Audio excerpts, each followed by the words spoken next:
Halo, berjumpa kembali. Ini pertemuan keempat kita. Kita akan membahas tentang pembentukan tanah, erosi tanah, dan juga sampai lahan potensial dan lahan kritis. Pembentukan tanah dan persebaran jenis tanah. Tanah tersusun atas empat komponen. Yang pertama yaitu air 25%, udara 25%, mineral 45%, dan bahan organik 5%. Seperti yang kita tahu, tanah merupakan lapisan bumi paling atas yang terdiri dari bahan padat, cair, gas, dan juga mikroorganisme yang merupakan tempat tumbuhnya tanaman. Nah, kurang lebih kamu bisa lihat pada diagram ini merupakan komposisi tanah. Yang pertama kita lihat proses pembentukan tanah. Tanah terbentuk oleh beberapa faktor, yaitu yang pertama iklim. Iklim mempercepat proses pembentukan tanah melalui cuaca yang berubah-ubah dari musim hujan, musim kemarau, dan itu juga bisa membantu proses pembentukan tanah. Yang kedua karena aktivitas organisme, yaitu dari proses pengangkutan ataupun proses penghancuran oleh organisme itu tersendiri, misalnya karena hewan dan juga tumbuhan.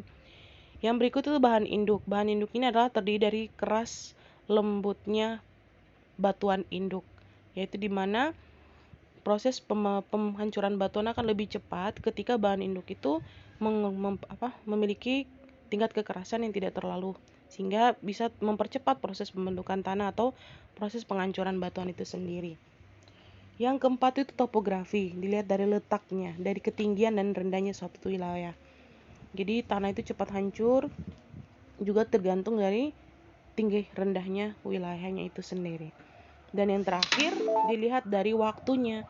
Ada yang membutuhkan waktu yang lama dan juga membutuhkan waktu yang cepat. Jadi ada 5 faktor yang bisa mempercepat atau memperlambat proses pembentukan tanah. Kita lihat yang berikut itu karakteristik tanah. Tanah memiliki karakter yang pertama yaitu lihat dari keasaman tanah. Tanah memiliki tingkat keasaman yang normal yaitu kalau sekisaran 0,7 pH-nya. Dilihat dari pH tanahnya yaitu 0,6 sampai 0,7. Kalau lebih dari itu ya pasti itu lebih asam dan membuat tanah itu kualitasnya menjadi buruk. Yang kedua itu warna tanah. Prinsip dari warna tanah adalah semakin gelap warna tanah, tanah itu akan menjadi semakin subur. Kalau semakin terang warna tanah, tanah menjadi tidak subur.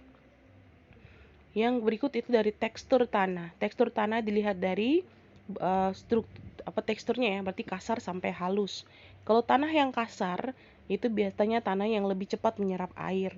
Nah, kalau tanah yang memiliki tekstur yang lebih halus, itu biasanya lama untuk menyerap air, atau biasanya dia bisa menampung air untuk dalam waktu yang cukup lama. Yang berikut struktur tanah. Nah, struktur tanah kita akan bicara tentang piramida tanah. Nah, di piramida tanah ini kamu bisa lihat ya berapa persen tanah liatnya, berapa persen debu, dan berapa persen pasir. Nah, kalau dia berada pada angka-angka tertentu, dia bisa masuk dalam kategori-kategori yang ada di dalam. Contohnya seperti kalau 50% tanah liat, 50% debu, dan 50% pasir, itu disebut dengan liat berpasir, liat berdebu, dan lempung. Yang berikut permeabilitas tanah. Permeabilitas tanah itu adalah kemampuan tanah dalam menyerap air. Nah, kalau tanahnya ini dia berhubungan dengan tekstur ya. Jadi kalau tanah yang teksturnya halus, berarti permeabilitas tanahnya itu kurang bagus. Kenapa? Karena dia sangat lama dalam menyerap air. Nah, kalau permeabilitasnya tanahnya itu kasar, berarti tanah itu lebih cepat menyerap air dan sifatnya kering. Dan yang terakhir itu konsistensi tanah.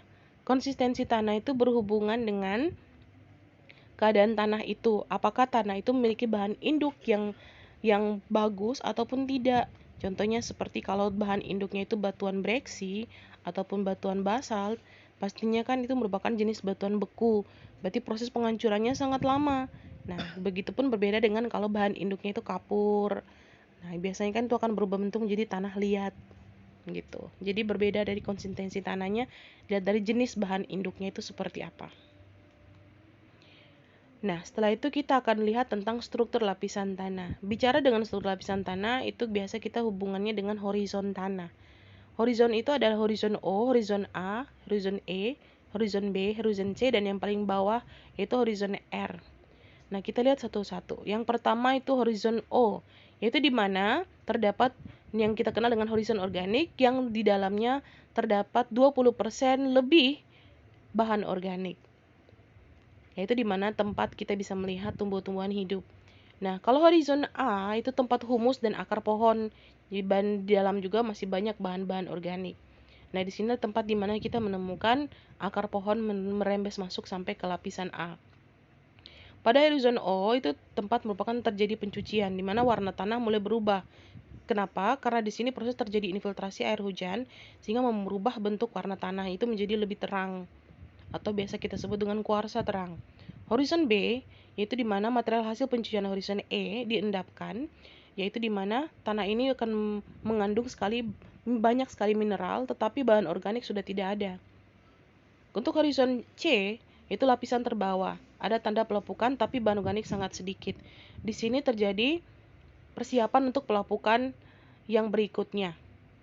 Jadi horizon C ini merupakan persiapan pelepukan untuk pelepukan berikutnya. Nah, untuk horizon R, yaitu di mana terdapat batuan induk atau biasa kita sebut dengan bedrock atau batuan keras yang belum sama sekali mengalami pelapukan. Apakah horizon ini akan terus seperti ini, Ibu? Tentu saja tidak.